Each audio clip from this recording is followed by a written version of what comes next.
नमस्कार, एक बार फिर से आप सभी का स्वागत है। इस वीडियो के माध्यम से मैं झारखंड हाई कोर्ट का एक बहुत ही यूजफुल जजमेंट आप लोगों के साथ शेयर करने वाली हूँ।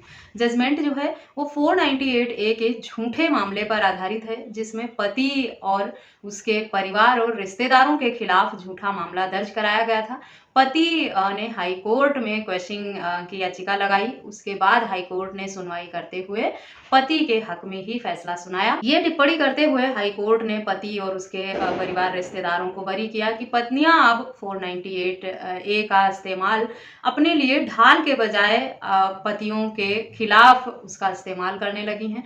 498 ए जो है वो पत्नियों के सुरक्षा के लिए एक ढाल की तरह बनाया गया था कि उनके साथ अगर किसी भी तरह का दुर्व्यवहार होता है, उनके हक अधिकारों का हनन होता है, उन्हें प्रताड़ित परेशान किया जाता है ससुराल में, तो वो अपने बचाव में, अपने हक अधिकारों में इसका उपयोग कर सकें, अपनी सुरक्षा कर सकें और अपने हक अधिकारों की मांग कर सकें, दोषियों को सजा दिला सकें। लेकिन पत्नियां अब इसका उपयोग नहीं, दुरुपयोग करने लगी हैं, जो कि आजकल बढ़ते हुए 498 ए के मिसयूज से साफ दिखाई देता है।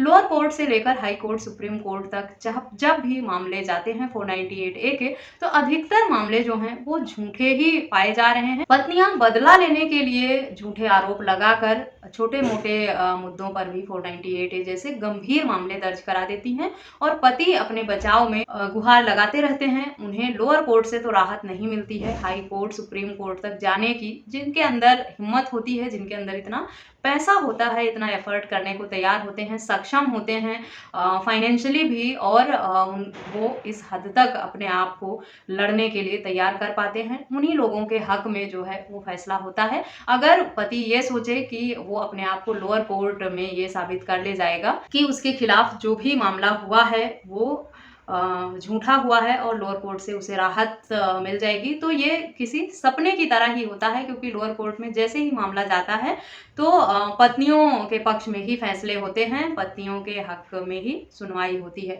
चाहे वो 498 ए का हो या फिर 125 सीआरपीसी का हो। एक्ट जैसे मामलों में पत्नियों ने मेंटेनेंस की मांग की हो, तुरंत पत्नी के हक में ही मेंटेनेंस में जो है सुनवाई होकर एक इंटरिम मेंटेनेंस जरूर देना शुरू कर दिया जाता है पत्नियों को, और फिर मामले की सुनवाई आगे चलती रहती है और पति लोगों को राहत नहीं मिल पाती है। लेकिन अगर उनके अंदर हाई कोर्ट जाने की क्षमता है, सुप्रीम कोर्ट तक जाने की क्षमता है, तो उनके हक में फैसला हो जाता है काफी हद तक। 99% मामले जो हैं उसमें झूठे मामले जो हैं वो हाई कोर्ट से ही क्वैश हो जाते हैं, कुछ मामलों में सुप्रीम कोर्ट तक भी जाना पड़ता है। आज का मामला जो है वो भी इसी तरह से संबंधित है, जिसमें पत्नी ने झूठे आरोप लगाकर पति के ऊपर और ससुराल के अन्य सदस्य, यहाँ तक कि पति की बहन और उसके बहनोई यानी जीजा पर भी गंभीर आरोप लगाकर मामला दर्ज कराया था। 498 ए में इन सब का नाम शामिल था। क्योंकि मामला झूठा था, इसीलिए पति ने हाई कोर्ट में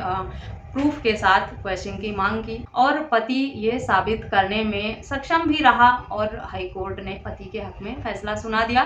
क्योंकि छोटे मोटे विवाद जो हैं उसमें पत्नियां इस तरह के गंभीर आरोप लगाकर मामला दर्ज कराती हैं। कोर्ट को अब ये बातें समझ में आने लगी हैं। इस मामले में भी जो साक्ष्य पति द्वारा दिए गए थे, पत्नी कोई स्पेसिफिक वजह नहीं बता पाई, ना किसी पर स्पेसिफिक जो एलिगेशंस थे वो लगा पाई, और सबूत देने में अगर पत्नी फेल हो जाती है, साबित करने में फेल होती है, तो पति के हक में हाई कोर्ट से फैसला हो ही जाता है।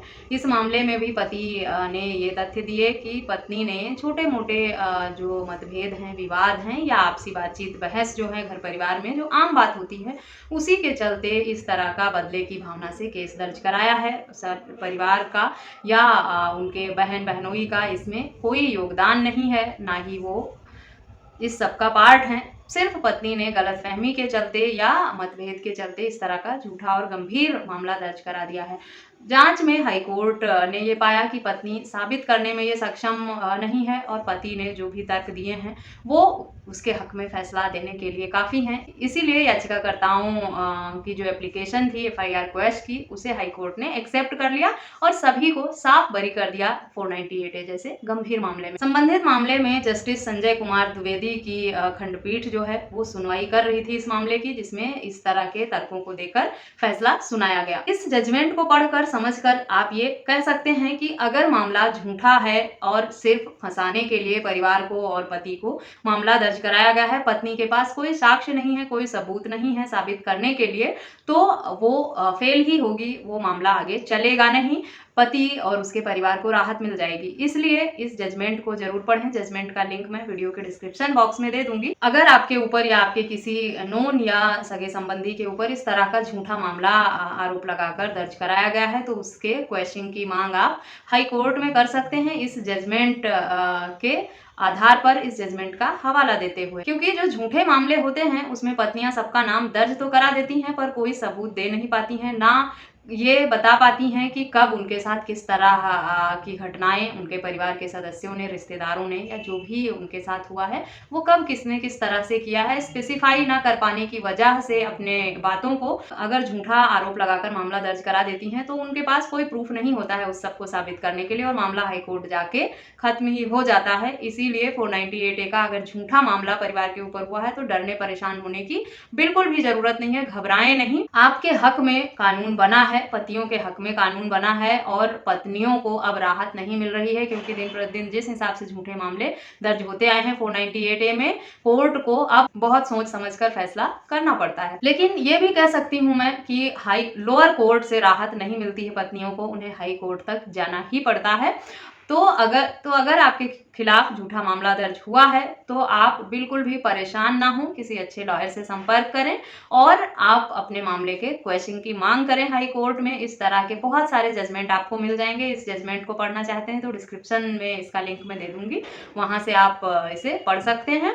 इस टॉपिक पर या किसी अन्य टॉपिक पर अगर आपके कुछ सवाल हैं तो आप मुझे ईमेल, व्हाट्सएप या कॉमेंट करके पूछ भी सकते हैं। मुझसे संपर्क के सभी माध्यम आपको वीडियो के डिस्क्रिप्शन बॉक्स से ही मिलेंगे। ये जजमेंट 498A के झूठे मामलों के लिए बहुत ही सही साबित होगा अगर सिर्फ पत्नी ने छोटे मोटे पारिवारिक विवाद, लड़ाई झगड़े या मनमुटाव, मतभेद के चलते मामला दर्ज करा दिया है। तो डिटेल में इस जजमेंट को पढ़ेंगे आप तो समझ में आ जाएगा कि किस किस तरह के विवाद थे, पत्नी ने क्या आरोप लगाए थे और पति ने किस तरह से तर्क देकर अपने आप को और अपने परिवार को इस तरह के झूठे मामले से बरी कराया। आशा करती हूँ ये वीडियो आपके लिए यूजफुल होगी। इस वीडियो में बस इतना ही। अब तक मेरे चैनल को सब्सक्राइब नहीं किया है तो प्लीज़ सब्सक्राइब करके बेल आइकन को जरूर प्रेस करें ताकि इस तरह की और भी इंफॉर्मेटिव वीडियोस आपको मिलती रहें। मिलते हैं नेक्स्ट वीडियो में, तब तक के लिए थैंक यू एंड